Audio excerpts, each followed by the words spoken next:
Soal Pilgub Jakarta, saudara, PKS ternyata menghasilkan sebuah keputusan yang ya bisa dibilang sedikit mengejutkan begitu. Ternyata setelah DPW PKS Jakarta mengusulkan nama Anies, DPP justru mengeluarkan nama yang lain, yaitu adalah Sohibul Iman. Nah, pertanyaan berikutnya adalah bagaimana kemudian nanti peta politik di Pilgub Jakarta ini akan bergejolak begitu dengan munculnya nama Sohibul Iman. Saya akan coba diskusikan dengan Direktur Eksekutif Parameter Politik Indonesia, Mas Adi Praetno. Mas Adi, apa kabar, Mas? Alhamdulillah, Mas. Alhamdulillah. Terima kasih Mas Adi udah mau join nih ngobrol pagi-pagi. Mas Adi gimana kalau ngelihat ada nama Anies, kemudian muncul nama Soebul Iman, kira-kira mapping ke depan bakal gimana sih? Saya kira ada dua hal. Pertama, ini sebagai upaya dari PKS untuk menaikkan level bergen politiknya.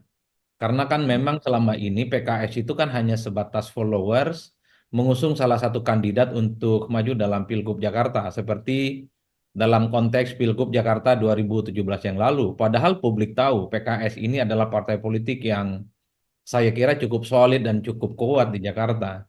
Jadi Hmm. saya sebenarnya tidak terlampau heran ketika PKS mengumumkan Sohibul Iman sebagai sosok yang kemudian diusung untuk maju dalam Pilgub Jakarta.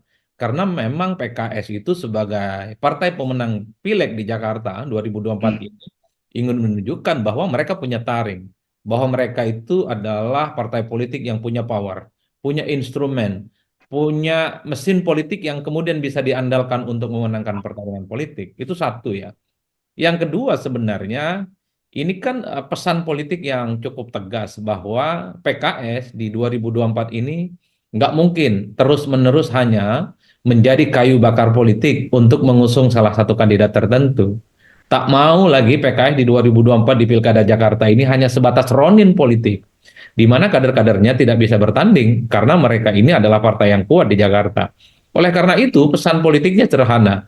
Jadi bagi siapapun yang sebenarnya ingin bekerja sama dan berkoalisi dengan PKS, wajib hukumnya menyertakan Sohibul Iman sebagai pendampingnya, entah sebagai gubernur ataupun sebagai wakil gubernur. Ini Hmm. sepertinya secara explicitly ingin ditegaskan oleh PKS. Kalau tiba-tiba misalnya ada sosok seperti Anies Baswedan ingin mengajak koalisi PKS, secara elektabilitas memang Anies itu adalah jauh lebih kuat dibandingkan Sohibul Iman. Syaratnya tentu bagi PKS harus menjadikan Sohibul Iman sebagai wakilnya. Ataupun Hmm. ada sosok seperti Ridwan Kamil, seperti pengakuan Kim misalnya, bahwa PKS ditawari untuk menjadi wakil gubernurnya. Saya kira inilah yang sepertinya ingin disiapkan oleh PKS sebagai partai pemenang Pileg. Wajib hukumnya bagi PKS kader terbaik mereka, namanya Sohibul Iman, untuk maju berkompetisi di Pilkada Jakarta. Karena sebenarnya PKS tidak mau seperti 2017 yang lalu, di mana sebenarnya posisi PKS dapat wakil gubernur ketika Sandiaga Uno mengundurkan diri memilih mendampingi Prabowo Subianto dalam Pilpres 2019. Jatah wakil Hmm. gubernur secara politik saat itu harusnya dimiliki oleh PKS. Tapi karena ada dinamika politik, PKS akhirnya kehilangan posisi itu. Inilah yang sepertinya tidak mau diulangi oleh PKS. Bahwa kesempatan politik menjadikan kader terbaiknya, entah sebagai gubernur ataupun wakil gubernur, untuk bertanding di Jakarta. Jadi dalam konteks itulah sebenarnya sangat layak untuk diapresiasi sebenarnya ketika PKS menyorongkan salah satu kadernya untuk bertanding di Jakarta. Inilah yang saya sebut bahwa PKS ingin menaikkan level bergen politiknya kepada siapapun yang tertarik ingin berkoalisi dan bekerja sama dengan PKS. Intinya dengan siapapun, entah itu misalkan Anies yang mau mengajak PKS atau Ridwan Kamil yang mengajak, harus Soebul Iman yang jadi pendampingnya. Itu tujuan PKS mengeluarkan nama Soebul Iman. Ya karena PKS punya bergen politik, PKS Hmm. bisa mengklaim bahwa mereka itu adalah partai politik yang memenangkan pileg, mereka itu punya mesin politik, mereka Hmm. punya kader-kader yang dijadikan sebagai instrumen untuk memenangkan Pilkada Jakarta. Jadi pesan politik ini bisa sampai ke siapapun, bisa ke Hmm. Anies, bisa ke Kim, bisa ke Ridwan Kamil, ataupun kepada PDIP yang saat ini sedang menjajaki soal kemungkinan koalisi dengan PKS. Jadi itulah yang sebenarnya PKS ingin menunjukkan eksistensinya sebagai partai pemenang Pileg. Saya Hmm. justru sangat mengapresiasi ketika PKS ini mengusungkan nama Sohibul Iman. Sekalipun misalnya Sohibul Iman ini namanya tidak sekuat Anies Baswedan, tidak sekuat Ridwan Kamil, tidak sekuat Ahok, tidak sekuat Risma, tapi minimal PKS secara kelembagaan, secara politik dia bisa bergen. bahwa mesin Oke. kader politiknya ini bisa jadi ujung tombak untuk Nah, melakukan pertarungan di Jakarta. menarik. Kalau kita berbicara soal Pilgub Jakarta, secara kedaerahan di Jakarta begitu, lebih dominan party ID atau figur AD, Mas? Kalau membaca kecenderungan secara umum, memang figur yang lebih kuat. Jadi dalam Hmm. pilkada itu yang dilihat adalah bagaimana popularitas, kesukaan, termasuk elektabilitas seorang kandidat yang bertanding. Karena secara umum memang partai ID atau identitas kepartaian di kita, termasuk di Jakarta itu rendah. Jadi wajar kalau kemudian Anies yang tidak punya partai politik, misalnya dia kuat dan solid sampai hari ini, itu menunjukkan betapa Anies itu punya pesona yang kemudian tidak bisa dibantah oleh siapapun. Begitupun ketika ada nama seperti Ridwan Kamil, sekalipun tinggal di Jawa Barat, tapi ketika kemudian dimajukan di Jakarta, namanya memenuhi spotlight pembicaraan yang cukup solid. Oleh karena itu, nama-nama lain seperti misalnya Risma, Ahok, atau non partai politik sekalipun, Hmm. kenapa misalnya elektabilitasnya relatif signifikan? Karena memang pemilih kita per hari ini itu yang dilihat bukan partai politiknya. Tapi kalau kita melihat konteks PKS misalnya, adalah partai politik yang selama ini memang kuat secara kelembagaan, kuat secara Hmm. struktur, kuat secara mesin. Oleh karena itu, ketika ada kadernya sekalipun popularitas dan elektabilitasnya tidak sekuat nama-nama lain, tapi ada garansi bahwa dengan kerja-kerja politik mesin di bawah itulah kemudian secara perlahan PKS ini meyakini bahwa siapapun yang diusung sekalipun tidak populer dan elektabilitasnya tidak sementereng yang lain, ada kemungkinan untuk memenangkan pertarungan secara politik. Bahkan PKS kan mengklaim ketika misalnya 2017 yang lalu mengusung Anies Baswedan, itu Hmm. kan tidak terlepas dari upaya bagaimana kader mereka kuat dan solid di Jakarta, Mas. Padahal saat itu Anies Baswedan sebenarnya tidak terlampau dijagokan. Kalah sama Ahok, kalah sama AHY dalam survei-survei yang dipublikasikan secara terbuka. Tapi mesin politik PKS plus mesin politik Gerindra saat itu perlahan mulai menderek elektabilitas Anies Baswedan yang dulu tidak diperhitungkan, yang dulu underdog, dan tidak pernah diprediksi akan memenangkan Pilgub Jakarta. Dalam konteks itulah kemudian PKS ini hakul yakin, sepertinya cukup confident, sekalipun Sohibul Iman tidak punya nama besar, elektabilitasnya belum muncul di Jakarta, karena memang belum melakukan kerja-kerja politik, tapi mesin politiknya itu bisa diandalkan. Sepertinya Hmm. ini adalah keinginan success story di Depok coba untuk diulang kembali di Jakarta. Jadi di Depok itu PKS kan punya kandang dan Ya. markas besar. Jadi siapapun yang diusung di situ kadernya menang. Nah, ini yang sepertinya akan menjadi track record bagi PKS bahwa mereka cukup yakin, confident bahwa Sohibul Iman bisa head to head, bisa berpartner dengan siapapun. Oke, politik itu kan cair ya Mas ya. Politik itu juga seni kemungkinan, seni segala kemungkinan begitu. Tapi kalau kita berbicara probability yang paling besar, tadi kan Mas Adi sebut ada setidaknya Anies Baswedan, kemudian Kubu Kim dan PDIP begitu. Kira-kira probability yang paling besar yang tertarik untuk menggeret Soebul Iman untuk masuk dalam arti juga memasukkan PKS juga ya di barisan koalisi ini yang mana Mas? Variabelnya ada dua. Kalau kemudian mencermati titik singgung antara kepentingan dan chemistry politik, yang seiman dengan PKS itu ya tentu adalah Anies Baswedan. Hmm. Karena dari dulu memang Anies itu cukup identik dan bahkan dianggap sebagai replika politik dari PKS. Tapi ketika Anies Baswedan diumumkan oleh PKB sebagai kandidat yang mereka usung, tentu PKS berpikir bahwa PKS tak bisa lagi mengklaim bahwa Anies bagian dari mereka. Tapi secara konstituen, secara basis massa, basis-basis pemilih Anies adalah mereka yang beririsan dengan PKS. Jadi wajar kalau kemudian kalau bicara dalam tataran ideal, Hmm. saya kira PKS ini sangat cocok kalau kemudian berdampingan dengan Anies Baswedan. Tapi variabel yang kedua harus dilihat. Karena memang kepentingan-kepentingan politik, misalnya Anies tidak tertarik menjadikan Sohibul Iman sebagai pendampingnya, dan PKS tidak mau hanya sebatas Ronin, PKS nggak mau terus-menerus hanya sebatas follower dan hanya sebatas menjadi kayu bakar politik Anies misalnya di Jakarta. Bukan tidak mungkin Anies itu misalnya berkoalisi dengan Kim, berkoalisi dengan RK seperti klaim PKS bahwa mereka ditawari posisi calon wakil gubernur. Hmm. Bukan pilihan rasional. Jadi sekalipun basis konstituennya itu tidak beririsan dengan Kim, dengan Ridwan Kamil, tapi dalam prakteknya memori pemilih kita itu kan pendek. Hari ini kawan, besok menjadi lawan. Kemarin kawan, hari ini itu bisa menjadi teman. Kan itu yang terjadi dalam politik kita per hari ini. Hmm. Jadi inilah pilihan-pilihan politik taktis pragmatis yang sepertinya akan dihitung oleh PKS. Jadi siapapun yang menggaransi kader PKS bisa maju, entah sebagai wakil ataupun sebagai orang nomor satu di Jakarta, disitulah kemudian PKS akan menentukan sikap pilihan politiknya, termasuk PDIP. Kalau tawaran PDIP misalnya rasional, sementara dengan Kim mentok, tak ada wakil yang kemudian dijanjikan, maka kalau ada tawaran-tawaran dari PDIP menjadikan PKS sebagai wakil, saya termasuk yang meyakini PKS akan menerima tawaran koalisi itu. Kecuali memang PKS itu gagal move on dengan Anies Baswedan.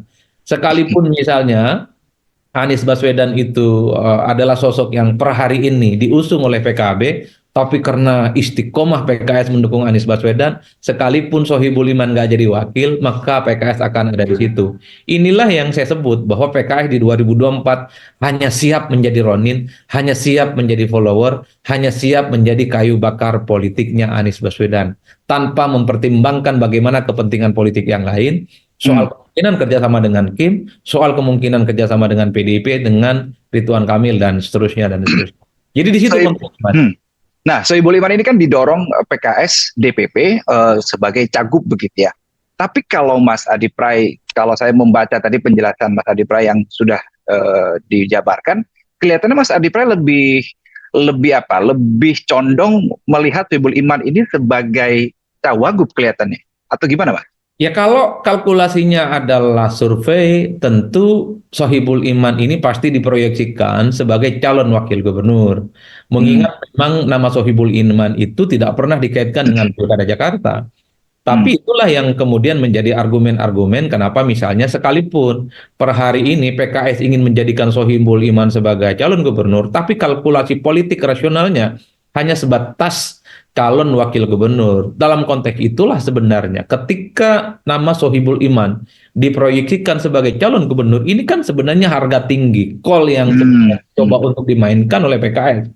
Hmm. Karena memang siapapun yang ingin tertarik berkoalisi dengan PKS, ya Sohibul Iman dong pendampingnya, bukan yang lain. Tapi kalau tiba-tiba kemudian PKS hanya menargetkan calon wakil gubernur untuk Sohibul Iman, ya bagi siapapun yang tertarik berkoalisi dengan PKS bisa tidak. Kalau Sohibul Iman ini dinego misalnya, tidak jadi wakil, Oh. dengan diberikan konsesi-konsesi politik yang lain, Jadi kalau pasang harga tinggi dulu ya. ya harga tinggi, karena Oke. memang ini yang saya sebut. Secara figur, Sohibul Iman memang tidak sekuat nama-nama lain. Tapi secara kepartaian cukup rasional. Kalau kemudian PKS ini bergen dalam posisi nomor dua atau posisi nomor satu. Itulah yang saya sebut PKS ingin menunjukkan posisi politik yang sesungguhnya sebagai pileg, sebagai pemenang, bahwa Sohibul Iman dengan PKS siap berkoalisi dengan siapapun. Oke, Mas, terakhir. Itu kan kalau kita sejak awal tadi udah ngobrol soal bargaining politik PKS, sikap PKS untuk eksternal. Nah, saya penasaran dari segi internal, meskipun ini sekalipun tetap dari pihak PKS saja yang sebetulnya bisa menjawab dengan clear gitu ya. Tapi kalau analisis Mas Adi Pray, kenapa yang dimunculkan nama Sohibul Iman misalkan? Kenapa tidak misalkan ada beberapa nama lain, misal Mardhani Alisera misalkan, atau nama-nama yang lain? Ada analisis, Mas Adi? Yap, harus diakui PKS ini adalah partai kader. Hmm. Jadi nama-nama yang disebutkan itu dianggap sudah memenuhi persyaratan untuk disebut sebagai kader tulen, kader murni yang sudah melewati proses verifikasi di internal. Hmm. Apapun judulnya, saya kira kalau soal kaderisasi, kalau soal portofolio di internal PKS, ya Sohibul Iman tak ada bantahan.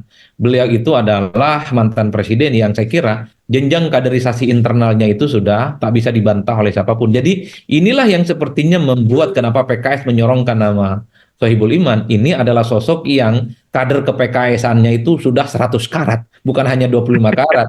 Jadi itu yang saya lihat. Makanya di awal PKS ini kecenderungan rata-rata secara umum ada intensi bahwa yang diusung itu adalah kader yang memang sudah cukup teruji, terutama di internal Hmm. ya. Oleh karena itu wajar kalau kemudian nama-nama yang diusungkan itu sebenarnya adalah kader-kader yang memang sejak awal sangat kelihatan warna PKS-nya, bukan ujuk-ujuk misalnya baru bergabung dengan PKS kemudian mendapatkan tiket. Setahu saya, karena kebetulan saya menulis sejumlah tulisan ya terkait dengan PKS. Jadi kaderisasi dan rekrutmen di internal PKS itu bukan perkara gampang. Jadi memunculkan nama Sohibul Iman ini kan adalah satu proses yang muncul dari bawah kemudian menengah sampai pada level atas para majelis syuro itu.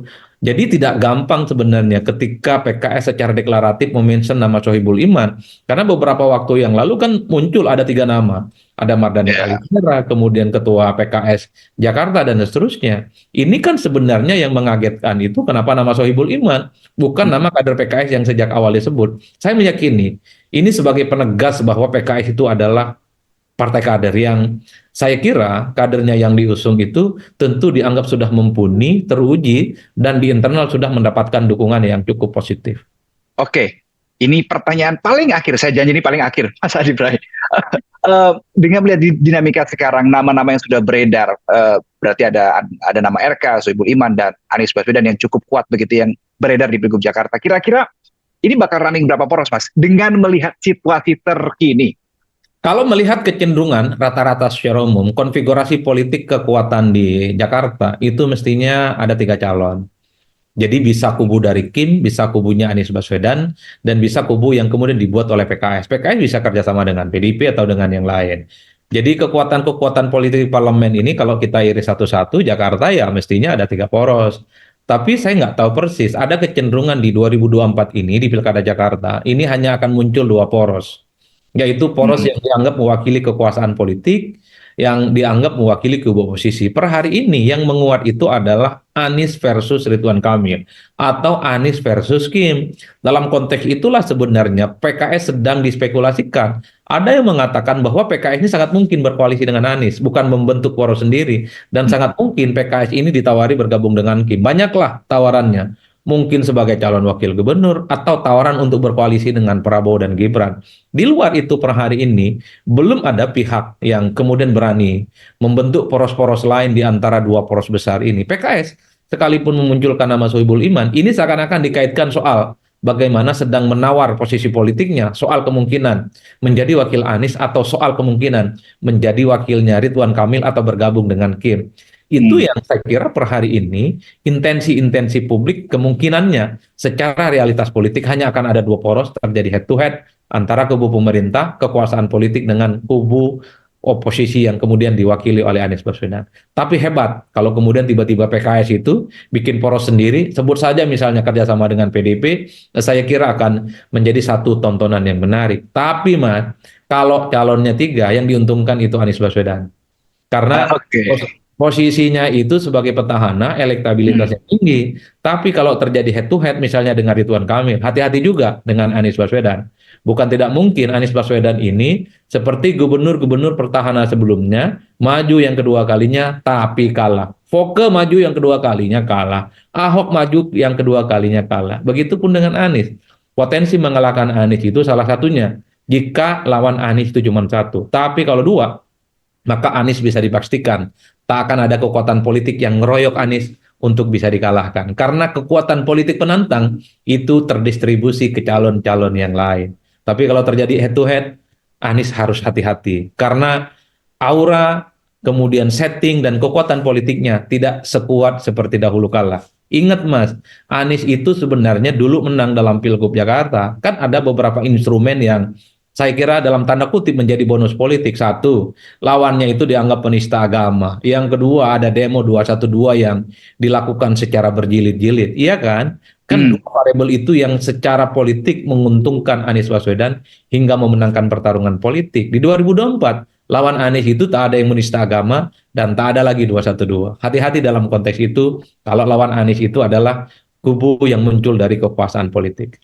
Oke, sebenarnya saya masih mau lanjut tanya, tapi karena saya sudah janji tadi pertanyaan paling akhir, kita sambung di lain kesempatan. Mas Adi Prayitno, Direktur Eksekutif Parameter Politik Indonesia. Terima Ya, kasih Mas. udah kasih Ya, analisisnya, Mas. ya, Hati-hati ya. di jalan, Mas, perjalanannya, Mas. Selamat pagi. Ya, itu tadi saudara analisis dari Adi Praitno soal PKS ini kenapa sih kok sebetulnya sampai harus mengusung kadernya sendiri sebagai calon gubernur, apa goalnya tadi sudah dijawab. Berdasarkan analisis dari Mas Adi Praitno tadi, kalau menurut Anda gimana saudara? Akankah nanti PKS gabung sama Anies, gabung sama Kim, atau bikin poros sendiri? Jangan lupa kasih komentar di kolom komentar di bawah ini. Saya Reno Reksa, Salam SCTV.